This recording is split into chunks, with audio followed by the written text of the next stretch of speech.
Hare Krishna, Krishna Krishna, Hare Hare, Hare Rama, Hare Rama, Rama Rama, Hare Hare.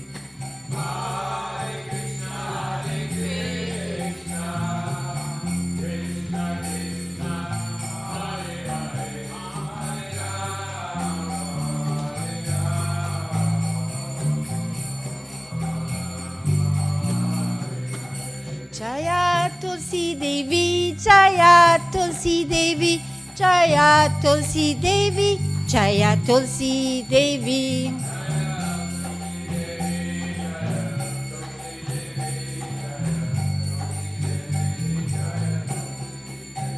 Jaya Vrinda Devi, Jaya Vrinda Devi, Jaya Vrinda Devi, Jaya Vrinda Devi.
The lights. Oh, there you go.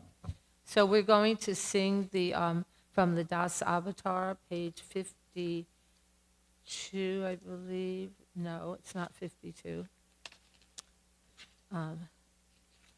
Let's see, I had it set up. Let's see, Shri. I had it set up. All right, Shri Das Avatar. That is on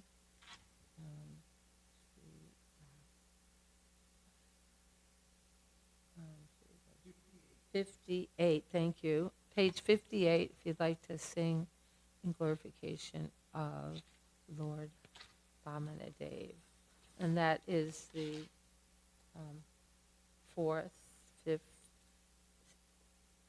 fifth prayer of the Sri Dasavatar Stotram.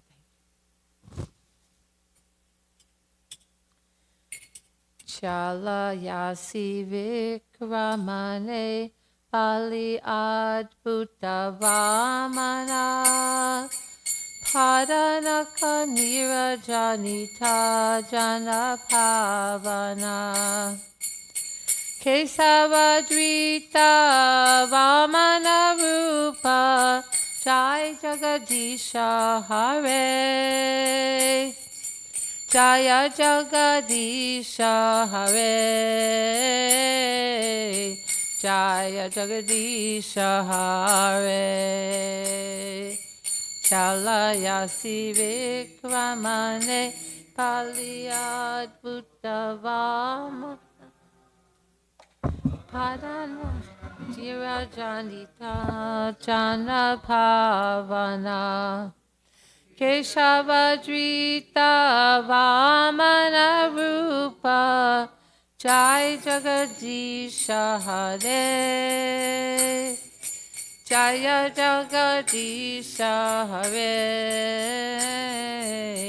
Jaya Jagadisha Hare Chalayasi Vikramane Baliyad Vamana Padanaka nirajanita jana pavana Keshavadrita vamana rupa Jai Jagadisha Hare Jaya Jagadisha Hare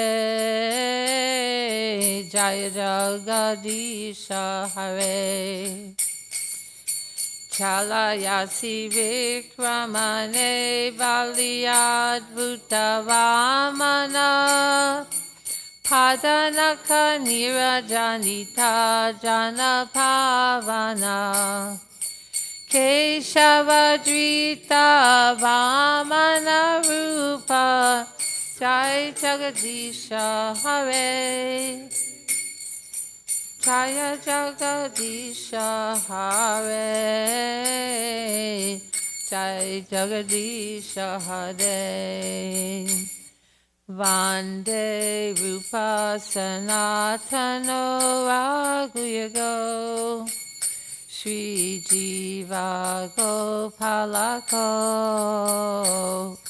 Vande Rupa Sanatano Raghuyego Sri Jiva Gopalako. O Keshava, O Lord of the universe, O Lord Hari, who have assumed the form of a dwarf Brahmana, all glories to you. O wonderful dwarf, by your massive steps you deceived King Bali, and by the Ganges water that has emanated from the nails of your lotus feet, you deliver all living beings within the world. Jai. Jai Om Paripajikacharya Asasata Shishimatis Divine Grace A.C. Bhaktivedanta Swami Srila Prabhupada Ki Jai Om Vishnupad Paramahamsa Paripajikacharya Asasata Shishimad His Divine Grace Srila Bhakti Siddhanta Saraswati Goswami Prabhupada Ki Anantakoti Vaishnavinda Ki Namacharya Srila Haridas Thakur ki Prem Se Kaho Shri Krishna Chaitanya Prabhu Nityananda Shri Advaita Garadhar Shivasadi Gaura Bhaktavinda ki Shri Shri Radha Krishna Go Gopinath Shama Kunda Radha Kunda Giri Govardhan ki Yamuna Devi ki Ganga Devi ki Bhakti Devi ki Tulsi Devi ki Vrindavanam ki Mayapur Dham ki Sankirtan Yagya ki Divine Appearance Day of Srila Jiva Goswami ki, Divine Appearance Day of Lord Sri Vamanadev ki, all glories to the assembled devotees, all glories to the assembled devotees, all glories to the assembled devotees, all glories to Sri Guru and Sri Gauranga, all glories to Srila Prabhupada. Nama Om Vishnu Padaya.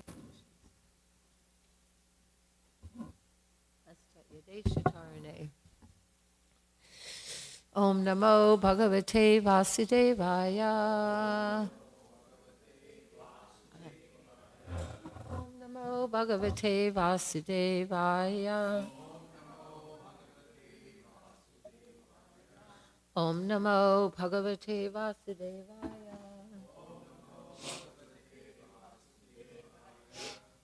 I'll begin with the glorification of Srila Jiva Goswami. Now, there's not a whole lot written about him because the other Goswamis and contemporaries of Sri Chaitanya Mahaprabhu, they are written about in the biographies of Lord Chaitanya, which are quite a few commentaries and biographies, rather, of Lord Chaitanya. But Srila Rupa Goswami appeared later, so he's the second generation after. Soon, Lord Chaitanya disappeared when he was just very young, just a young boy, I believe. Maybe not, but he only saw him only when he was very young, like 3 years old, and that's all.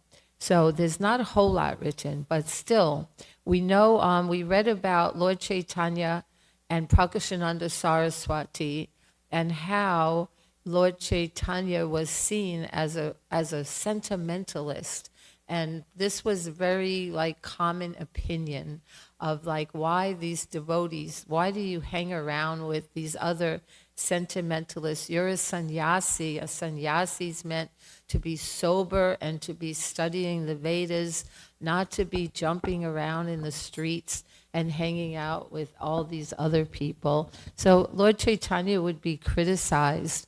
So not only Lord Chaitanya, I mean, we know right here in America, devotees also are sometimes criticized, although now our Harinam parties are very subdued compared to how they used to be. And still, and I imagine especially in India, these very young, intelligent men who have degrees in engineering and computer science, and then they become brahmacharis, and their parents say, "What are you doing? Just hanging out with uneducated people and just chanting and dancing and you have such a opportunity. Why don't you take advantage of it?" So since time immemorial, since Lord Chaitanya's time, this has been oftentimes misunderstood, the depth of Krishna consciousness.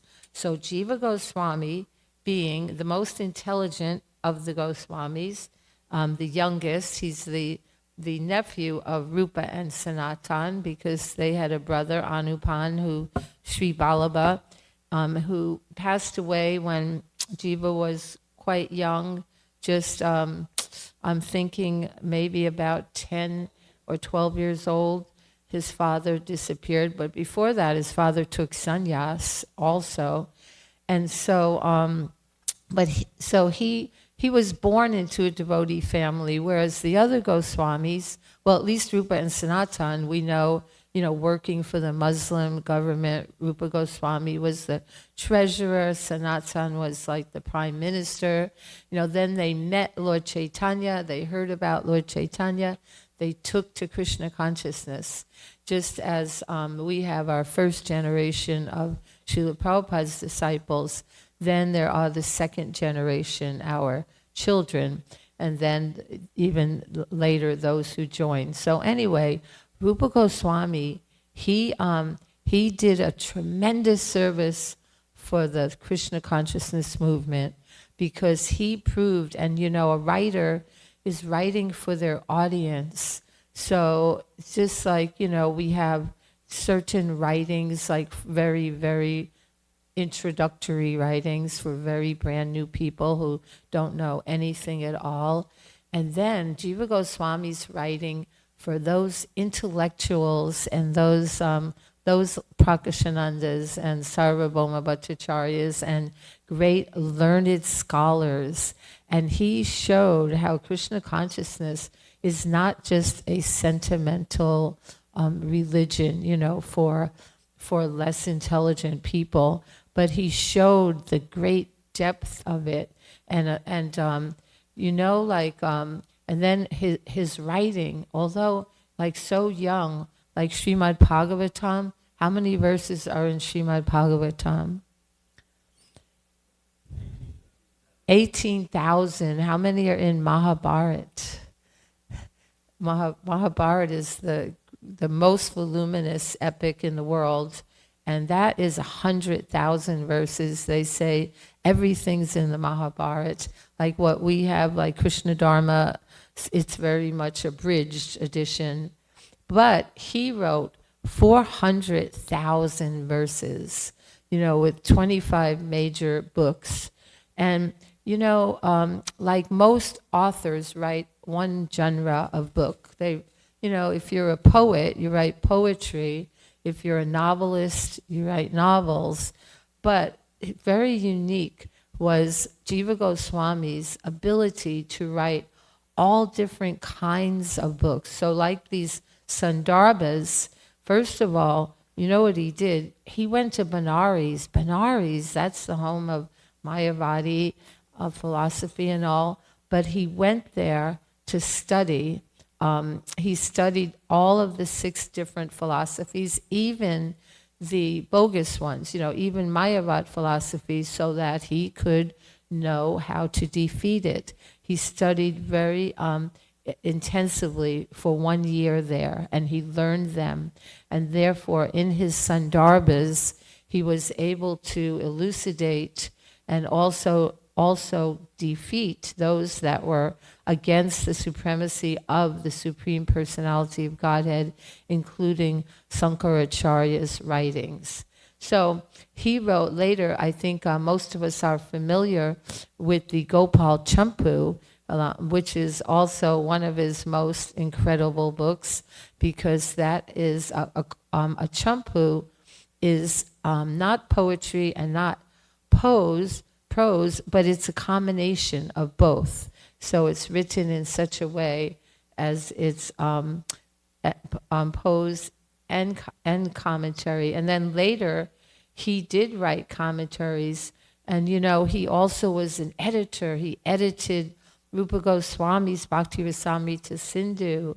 And he wrote different manuals, and he wrote books on grammar and how everything, just like Mahaprabhu taught grammar using names of Krishna, he said all of the vowels, they are the Lord of everything, because we know it's very difficult to pronounce a word without a vowel, right? How can you, like even N, if we say that's, otherwise we say na, but that's not So very difficult. So the vowels, he's saying, that's Krishna.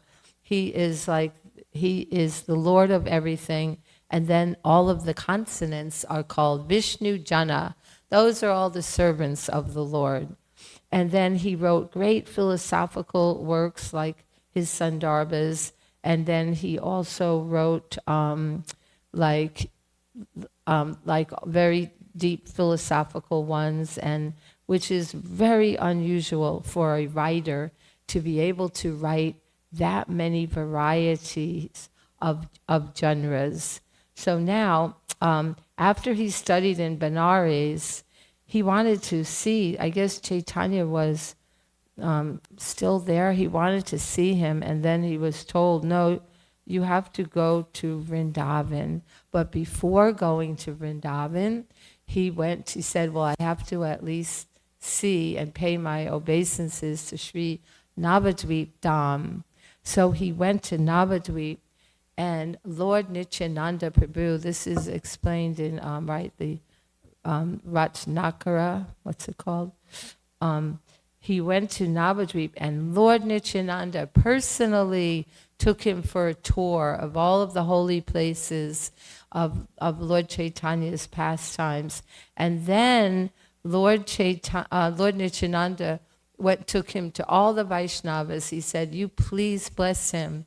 Please bless him. So in Navadvip, he got to visit the holy places, and he got the blessings of all of the devotees in Navadvip.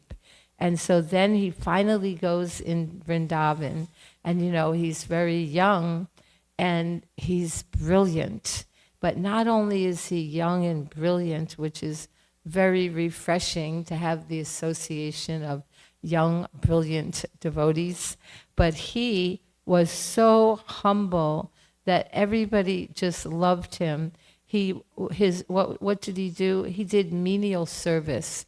And here he is, a great scholar, also generally incompatible with great scholars, but he would do everything, wash the dishes and cut the vegetables and clean things and wash people's clothing. And even Rupa Goswami engaged him in this way in menial service, even though he had this. Now, we know that he also founded the Radha Damodar temple, and that temple was the hub of where in the evening all the Goswamis would meet there, to have, they generally very often engaged in solitary bhajan, chanting and writing, researching, and then in the night they would come together and they would plot, how can we spread Krishna consciousness? This is Lord Chaitanya's mission. This is his desire to spread Krishna consciousness to every town and village. So how are we going to do that? So this was where they would think of different ways, just like how after the disappearance of Lord Chaitanya and Lord Nityananda, then in Bengal, Janavamata became more or less the acharya there, and so she wrote to Jiva Goswami, because he was really a teacher, and she said, now that, and which is very common in all religions, when the main leader leaves, there's kind of chaos and new philosophies kind of creep in, or different nuances. So she said, in Bengal, there's different philosophies, and we need to reconcile. That's why, at the Katori festival, it was like a GBC meeting in a way, because Janava came from Bengal, and then Narottam, who's also second generation, Narottam, Srinivas, and Shamananda. So they all met together, how we can set it straight, how the philosophy can remain intact without any deviations. Now, another thing, all of these, the writings, they used to all be there at the Radha Damodar temple. Now they're at the Vrindavan Research Institute. You can actually see his own handwriting of these books that he wrote. But besides that, he was so bright, and then he managed, another thing, scholars often, we hear of the absent-minded professor. They're often not very organized in a way, and forget about managing. And then managers, they generally, are too much engaging in the passionate work of managing than to sit down and write a book or, even study. So, but he did it all. He was even a manager because he saw, now the Muslim rule, we saw what they did to the Radha Govinda temple, and he wanted to assure that this wouldn't happen anymore. So he knew that the Rajputs, the kings of Jaipur, of course, even a Muslim king, were very favorable to Vaishnavism. So he arranged, they already had an alliance. Rather than fighting, they started intermarrying, the Rajasthanis and Vrindavan people. And so they formed an alliance. So he asked the king of Jaipur, you please write a letter that never shall these temples be taken by anyone else, that every temple, he said, there has to be a head pujari. The head pujari is, it's kind of in their name, like how you have a nonprofit organization, but still there has to be a personality responsible. So there'll be a person responsible. And he left his temple to Gopal Das, one of his disciples, who he said, life after life, I want his association. And so he created, because he also studied law, so he studied all the legalities of how to get all of these, you can say, permits, so that till this day, we're able to visit all these temples of Vrindavan because of him, because otherwise, easily, right, the Muslims could have come and taken them over like they've done in so many places, even today, right?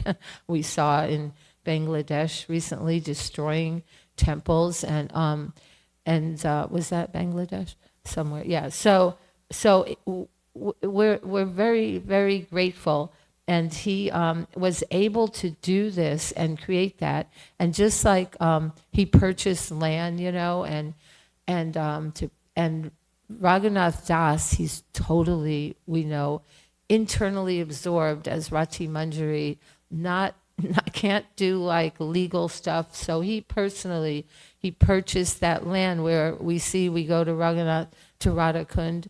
He purchased a little plot of land for Raghunath Das Goswami, and then Raghunath Das left it in his will to Jiva Goswami, so that it stays within the line of Vaishnavas. And so he was the first person to write a living will. We know now it's common, and all of us old folk are recommended to write a living will if we haven't already. And but he did that too, so that was not heard of back then. And then we know, although like Srinivasa Acharya, Narottam Das, Shamananda, and they were not his Diksha disciples, but they were his Shiksha disciples, and he taught them.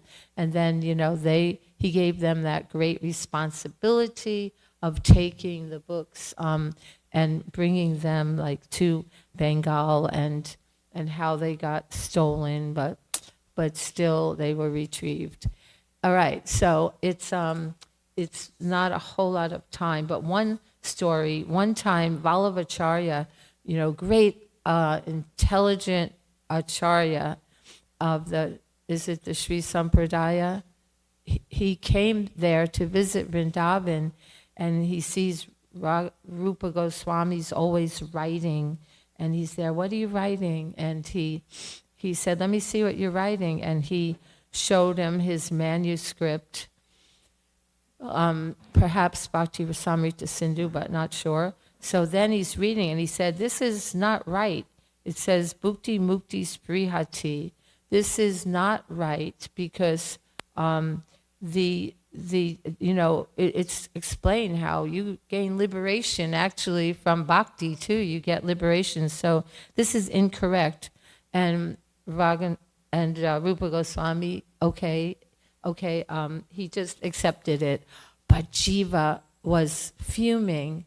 He's like, how dare he correct my guru when Rupa Goswami has been personally empowered by the Lord told, when he wrote those dramas, the Lord said, yes, I have empowered him that he can write these literatures. And how dare he say that to him? So, and Rupa was very humble about it. So then when Vallabhacharya went to bathe in the Yamuna, then it just so happened, Jiva thought, I'll go bathe in the Yamuna. So he kind of went after him.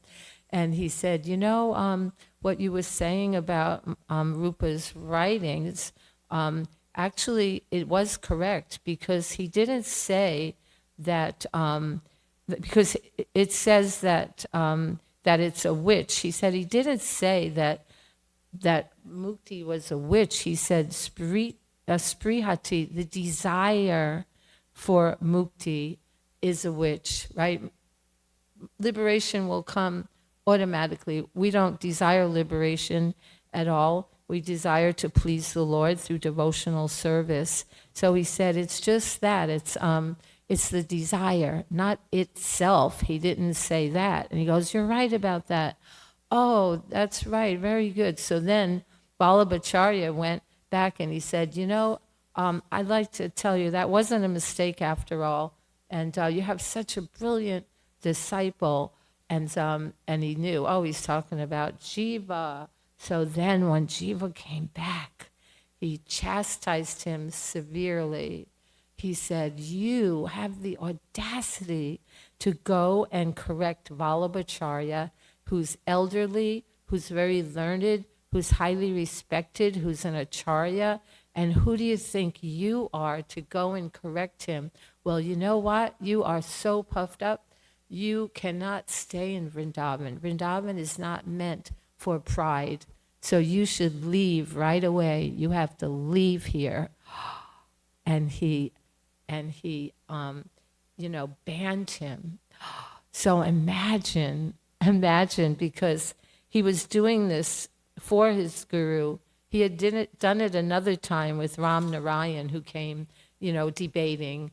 And then he asked Rupa, he said, I don't want to debate because I know I couldn't defeat you. And he says, well, then sign a paper saying that.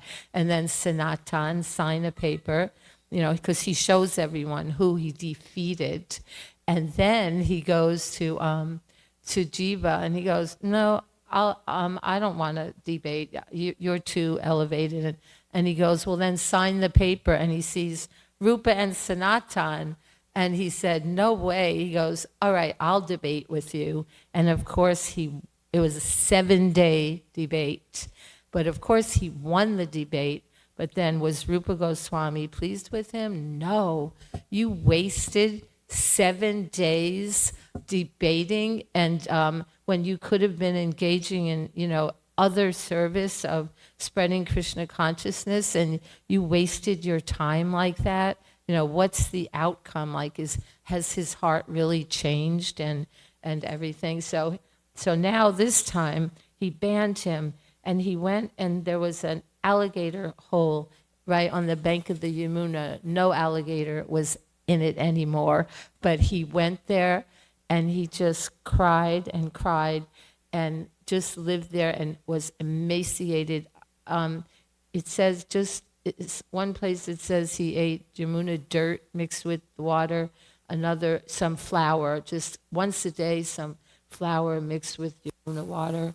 But he was so emaciated. Some places say he was writing there. But at any case, it was for some time.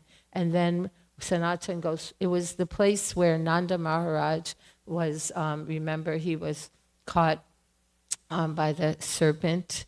And then one time, what happened was Sanatan happened to be visiting that area, and some of the local people said, this young Swami, he's so austere, even way more than you're austere, and he's just withering away. He's just crying and not eating, and he's getting skinnier. And he goes, really? Where is he? And he goes and finds him in that condition. And then he takes him, he picks him up and carries him back, puts him near Rupa Goswami's bhajan kutir, and he goes to Rupa and he said, I think that you forgot the main three instructions of Chaitanya Mahaprabhu. He said, I didn't forget them. What are they? Nama Ruchi, Vaishnava Seva, and Jiva Daya. So can you say that again? What's the last one? Jiva Daya. So what about our Jiva? How have you shown Daya, mercy to him? And he realized, yeah, I guess I was a little too harsh. So then Sanatan brought Jiva, and Rupa personally nursed him back to health and, brought him back into his company. So we're very grateful for what Jiva Goswami has done for us and all Vaishnavas to come. So all glories to Jiva Goswami. So now we have just a little bit more time for to make a very long story short, because it is a long story. There's many chapters to this pastime, because it starts with King Indra, the battle. It starts really with the battle between the demigods and the demons. Lord Indra annihilates the demons. Bali Maharaj conquers the heavenly planets, executing the Payovrata process. The Supreme Lord agrees to become Aditi's son. Lord Vamana appears. Lord Vamana begs charity. Bali Maharaj surrenders. Bali Maharaj arrested by the Lord. Bali Maharaj surrenders the universe. And so the demigods regain their heavenly planets. So actually, all of that is in the one narration of Lord Vamana Dev. So very shortly, as is mentioned here in the title, we know the demigods and demons, they're always fighting. They're always in battle. So now, Lord Indra, he annihilated the demons. And so Bali Maharaj, he went to his guru, Sukracharya, and said, we're being wiped out. What can we do? He said, well, you can perform a sacrifice, and this sacrifice will make you invincible. You'll be able to defeat the demigods. So Bali Maharaj did this. He had this great sacrifice, and then what happened was then they were prepared to come, him and his army, to come, and there's a very nice painting of that, to come and attack Indra and the demigods. So when Indra got word of that, he got a little nervous, and he went, because he heard how they had performed the sacrifice. Oh, this is a funny picture. I don't think they were right at his doorstep, but in the picture, they're right at his doorstep, the huge, huge army. And so Sukracharya told him, they now have been favored by time. And so you're not going to win this battle, so you should flee. So all the demigods fled. They left the heavenly planets. They went incognito. They went into hiding. So now they're in hiding, and then what happens is Aditi becomes so sad, because now all the ladies, all their husbands are gone, incognito, hiding. So Aditi's telling her husband, now I'm bereft of my children. So she's the mother of the demigods. And so he said, well, it's all illusion anyway. They're not really your sons anyway. And all of this family attachment, it's all temporary, and the body's temporary. So don't worry, they'll come back someday. And she was so determined, no, I really want them to come back. So then when he wanted to beget children, Lord Brahma had given him this sacrifice, the Payovyoma sacrifice. It's considered the best sacrifice that can fulfill one's desires, and it's rather short, only 12 days long, and it consists of just drinking milk and And if a boar has dug up some earth, you take that earth, smear it all over your body, and then bathe in a flowing river. Anyway, and then primarily it consists of prayers, all kinds of prayers, worshiping the Lord and worshiping the also, all the representatives of the Lord, the demigods and all. Now, of course, Aditi knew they can't just come back. They need to defeat the demons. So what happened was, through this sacrifice, lo and behold, the Lord personally appears. We can see he personally comes. And she's like, you know how like you pray for something, and then when you get it, you're like stunned, and you didn't really expect it, kind of. But so she was like in so much ecstasy that she couldn't even talk at all. And so then, but she, paid her obeisances and all, and he told her, you don't have to talk because I already know what you want. He's in the heart of every living entity. He said, I'm very much pleased when one worships me. I'm pleased to fulfill their desires. And so I know that you want your sons to come back and you want them to defeat the demons. So I will take birth as your son. So imagine, he tells her, I'm going to take birth and I'll be your son and I'll find a way. I'll find a way to bring them back. So a way without fighting. And so he, lo and behold, he becomes Vamanadev. And he also appeared, as we see Krishna also appears. He appeared in a Vishnu form, as we see here. But then right before his parents' eyes, he just assumed a little Vamana form, a little dwarf boy right before them. And we know little children are so cute, right? And so then I really like the way they all brought him gifts. They brought him so many nice gifts. And I'll let's see, I can go very quickly, because these gifts are very sweet. Okay, I had place marks in there, but they all fell out. Okay, so here we go, real quick. The gifts that he got for his birthday. They had a ceremony, and then the sun god uttered the Gayatri mantra. Brihaspati offered the sacred thread, and his dad, Kasyapa, offered him a straw belt. Mother Earth gave him a deer skin, and the demigod of the moon, who is the king of the forest, gave him a Brahma Danda, the rod of a brahmachari.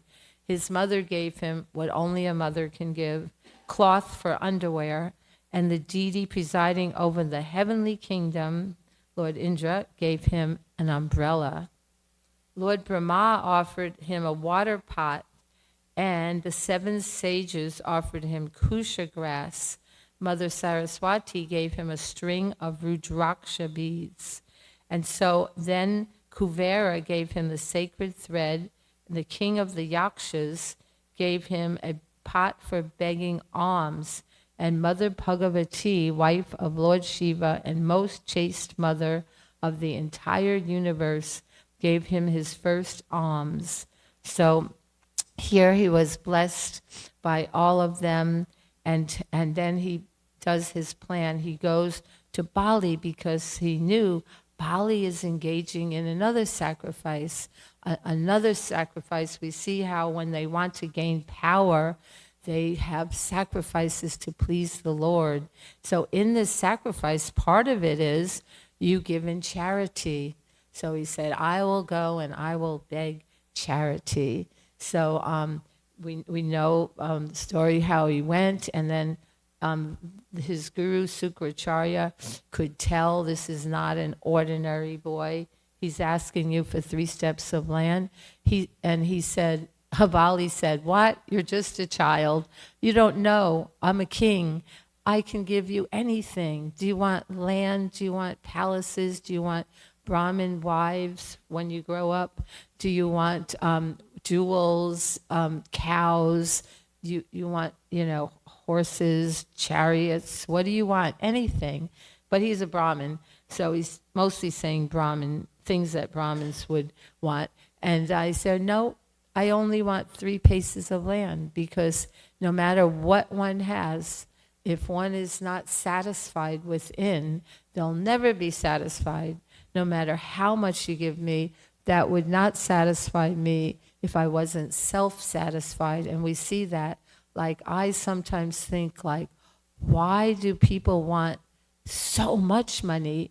Because you can't possibly use that, people that are like Elon Musk and all, like $800 million home. But I mean, that's one of them. But how many homes can you have, and how many boats and planes and toys, and how much can you eat in a day? Even you have the best cooks, the best food, you can only eat so much. Like, we're so limited in our capacity to enjoy, but yet the desires are unlimited, and one wants more and more and more. Like, we know we're taught to be satisfied, We have enough to live, we have shelter, we have food, we have even, being Americans, we have opulence, compared to most people of the world. We're very opulent, even though, according to our government, many of us are in poverty level. But we don't at all feel poverty-stricken. But that's the thing. He's saying to be satisfied. So he said, okay, and then his guru is telling him, don't do it. And then he's there. Oh, he's thinking, I have to do it, I have to. No one in my family has ever, in my dynasty, refused charity. So we know takes the whole world, the whole universe, and this 3rd step on the head of Bali Maharaj. Jai, all glories to Lord Vamana Dev.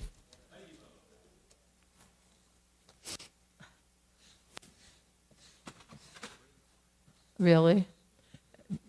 Got a few hours sleep. I always wake up. I wake up super early. Oh.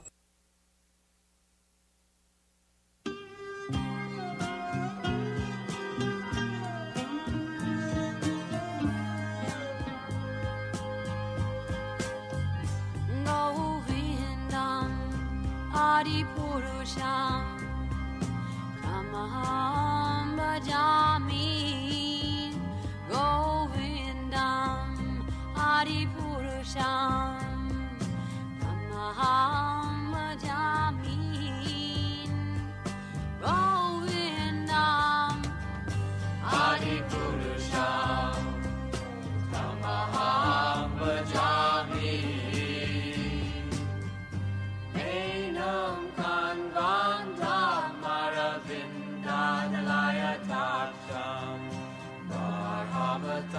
Samasitam Buddha Sundarangam Kandar Agom Vikamaniya Vishesha Shobha Govindam Adipurusham Tamaham Bhajami Govindam Adipurusham Tamaham Bhajami Govindam Adipurusham Tamaham Bhajami Angani Yasa Sakalen Priya Priti Manti Vasyan Dipan Dikayanti Jiram Naganti Ananda Chinmaya Sadhu Jala Vigrahasya Govindam Adipurusham Tamaham Bhajami Govindam Adipurusham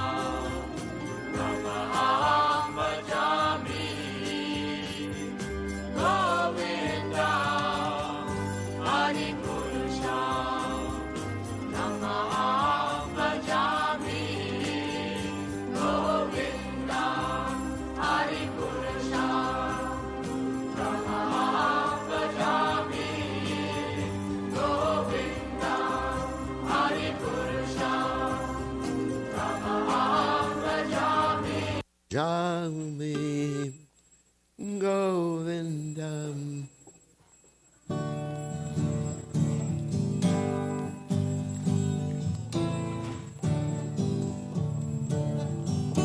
Namago Vishnu Pajaya Krishna Pistaya Bhutale Shimate Bhakti Vedanta Samin Amende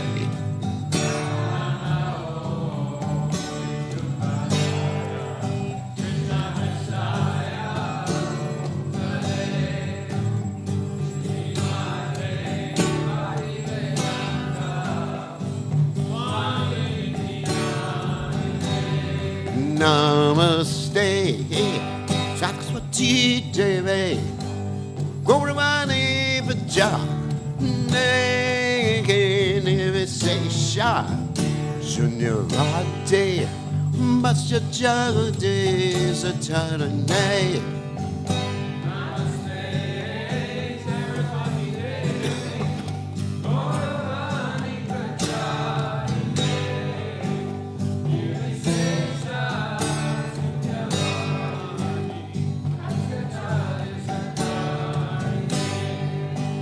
Jaya Sri Krishna Chaitanya Prabhu Nityananda Shri Advaita Gadana Siva Sari Gaurabhakta Vrinda Sri Krishna Chaitanya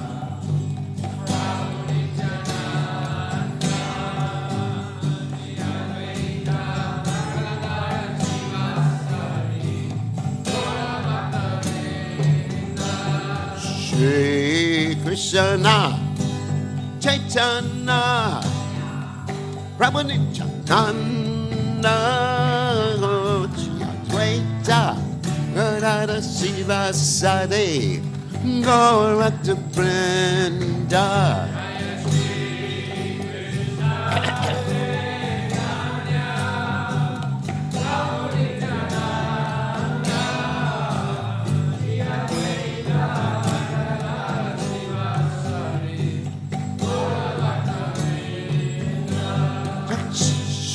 Krishna Chaitanya Prabhu Nityananda Shri Advaita Gadada Siva Sadi Gaurabhakta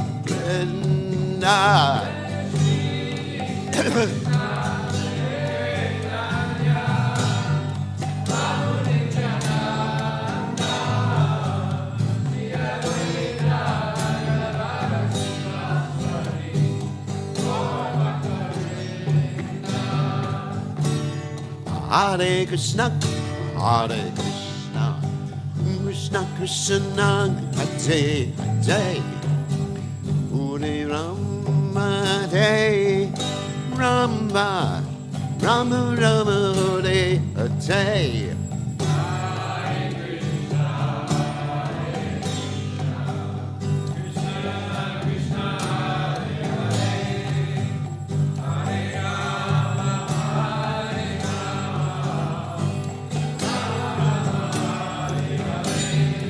Hare Krishna, Hare Krishna, Krishna Krishna, Hare Hare, Hare Rama, Hare Rama, Rama Rama, Hare Hare.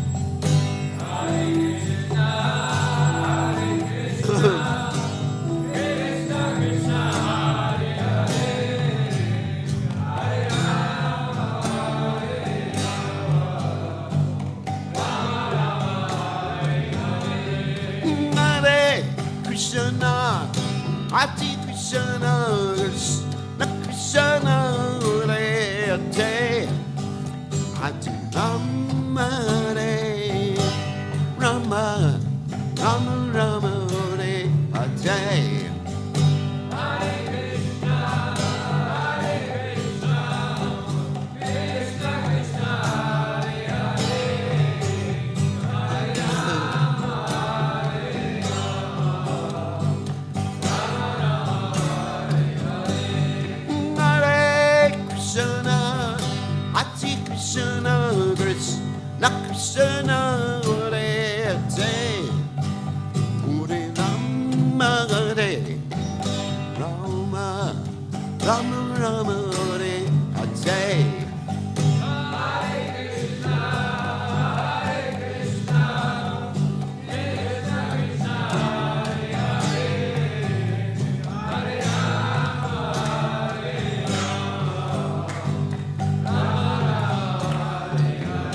Hare Krishna, Hare Krishna, Krishna Krishna, Hare Hare Rama, Hare Rama, Rama Rama, Hare Hare.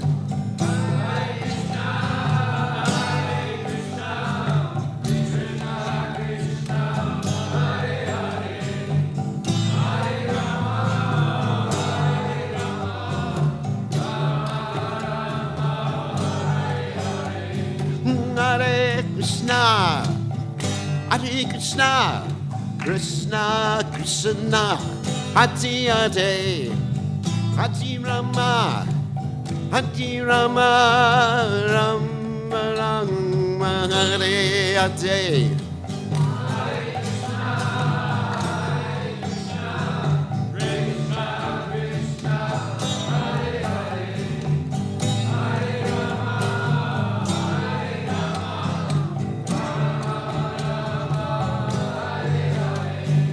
Hare Krishna, Krishna Krishna, Hare Hare, Hare Rama, Hare Rama, Rama Hare Hare.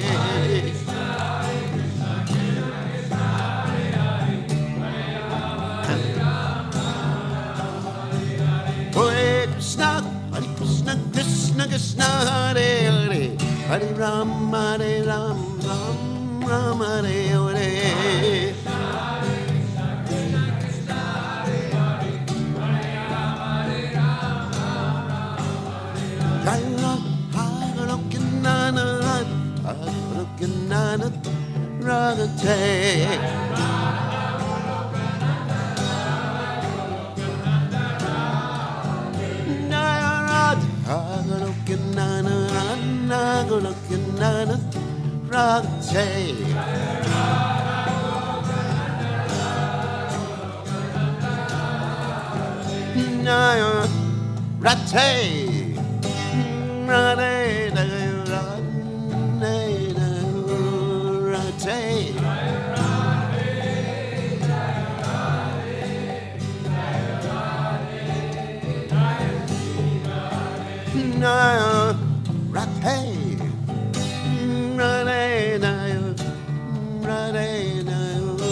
Jai Om.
I want to share a story from the Harinam yesterday.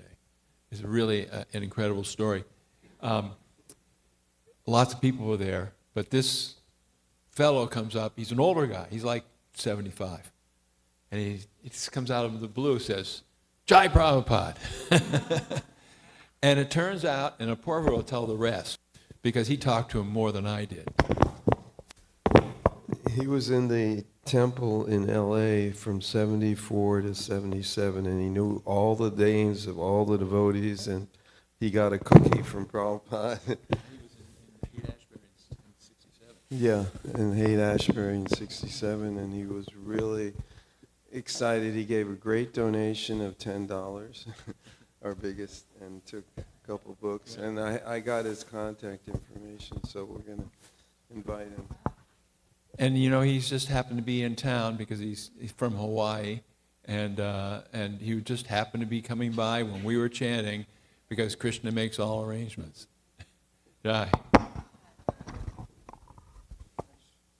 Chekodarpanam marjanam bhava mahadavagni nirvapanam. The deities are stunning. Yeah, good. I really like Krishna's jewelry. Shiny. Shiny, Yeah. opulent, Yeah. king. Yeah. Sarvatmasnapanam param vijayate Shri Krishna Sankirtanam nam namakari bahuda nija sarva shaktis tatrapitani amita smarane nakala etadrishita vakripa bhagavan mamapi Durdaiva midrishami hajjanina nuraga Trinadapi sunichena tarorapi suhishuna Hamanina manadena kirtaniya sadahari Nadanam najanam nasundarim Kavitam vajagadisha kamaye Mama janmani janmani ishvare Bhavatad bhaktir ahoitaki twai Ainanda tanuja kinkaram patitam mam vishame bhavam budau kripayata bhavada pankaja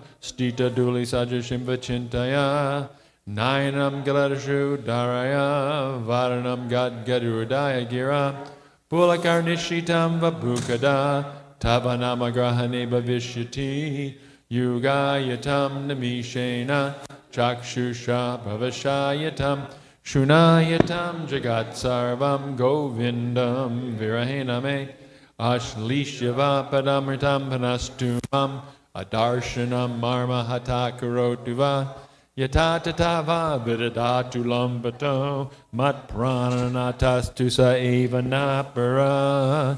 Victory to the Sri Krishna Sankirtan, which cleanses the heart of all the dust accumulated for years and extinguishes the fire of conditional life, of repeated birth and death. This Sankirtan movement is the prime benediction for humanity at large because it spreads the rays of the benediction moon. It is the life of all transcendental knowledge. It increases the ocean of transcendental bliss and enables us to fully taste the nectar for which we are always anxious. O my Lord, congregational chanting of your holy name alone can render all benediction to living beings, and thus you have hundreds and millions of names like Krishna and Govinda. In these transcendental names you've invested all your transcendental energies. There are not even hard and fast rules for chanting these names. O my Lord, out of kindness you enable us to easily approach you by your holy names, but I am so unfortunate that I have no attraction for them. One should chant the holy name of the Lord in a humble state